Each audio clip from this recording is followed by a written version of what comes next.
Alam mo, isa sa pinakamasarap na pakiramdam ang pagmumotor ng long ride. Hindi pong pagsakay mo pa lang ng motor, pagpapaandar ng engine, may mararamdaman ka ng kakaibang saya. Dahil kapag nagmumotor ka na sa mahabang biyahe, talagang nakakawala ng stress at ma-appreciate mo pa ang ganda ng mundo. Hindi pong habang nagmumotor ka, masasabi mo na lang sa sarili mo na, wow, ang sarap palang mabuhay. Ang ganda pala ng mundo. Lalo na kapag ang patakbo mo ay chill lang. I-enjoy mo lang talaga ang moment. Madami kasi tayo kanya-kanyang problema sa buhay eh. Pero pag nagmumotor ka na, makakalimutan mo ang problema mo.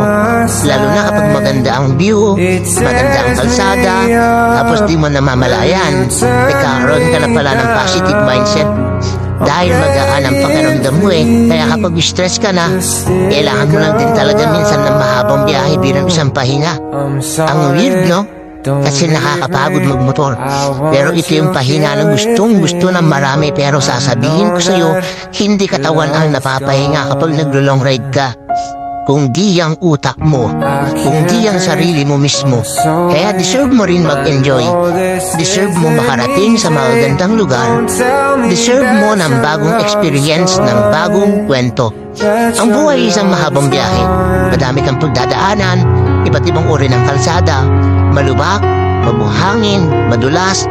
Kailangan mo lang din talagang mag-ingat. At pwede kang momento para magpahinga. Tapos, biyahe na ulit. So, paano ba yan? Hanggang sa muli. Stay safe always at huwag kakalimutan